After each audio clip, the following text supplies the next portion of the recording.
Let us read the question. With standard rectangular bar magnet, the time period in the uniform magnetic field is 4 seconds. The bar magnet is cut parallel to its length into 4 equal pieces. The time period in the uniform magnetic field when the piece is used, bar magnet की breathe जो है वो बहुत छोटी है.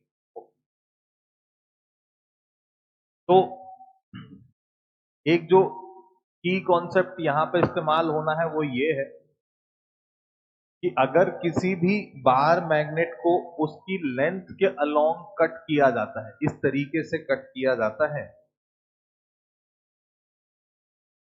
तो अगर इसका पोल शुरुआत में ये था, तो कट कर देने के बाद पोल स्ट्रेंथ आधी हो जाती है. अगर 2 इक्वल हाफ में काटा जाए तो आधी हो जाती है. According to the question 4 part में काटा गया है. 4 पार्ट में काटा गया है तो कितना हो जाएगा? 1/4 हो जाएगा. और जो दूसरा की कॉन्सेप्ट यहां पे हम लोग इस्तेमाल कर रहे होंगे वो टाइम पीरियड का एक्सप्रेशन है कि टाइम पीरियड जो भी होता है ऑसिलेशन ऑफ मैग्नेटिक नीडल का, वो कितना होता है? 2 pi under root magnet moment of inertia upon mb, I by mb. ठीक है, तो हम लोग मैग्नेटिक फील्ड को तो चेंज नहीं कर रहे हैं, मोमेंट ऑफ इनर्शिया चेंज हो जाएगा. तो पहले शुरुआत में अगर ये ऐसी थी तो इसको कट करके 4 इक्वल पार्ट्स में कुछ ऐसा किया गया है.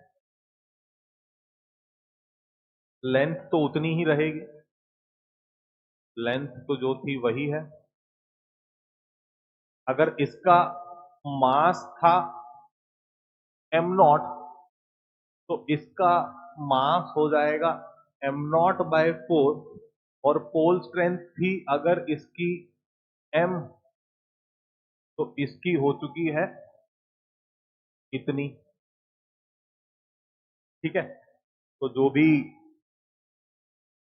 टाइम पीरियड आएगा, अपन जानते हैं कि time period is nothing but inversely proportional to I by m, है ना.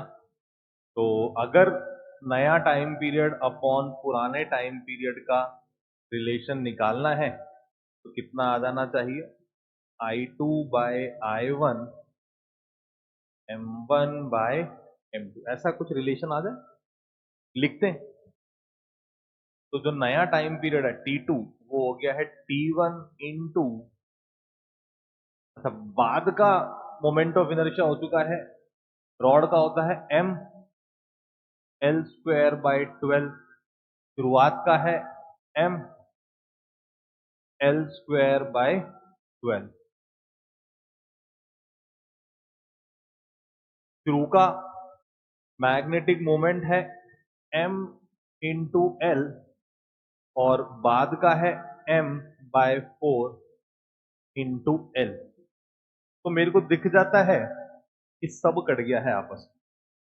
ये जो एक्स्ट्रा 4 आया था वो इस 4 से कट गया बस, बाकी तो सब एज इट इज है ही. तो मेरे पास जो T2 की वैल्यू आ रही है, it is nothing but equal as T1 and T1 was 4 second, तो T2 is also 4 सेकेंड. तो आंसर अपना हो जाना चाहिए ऑप्शन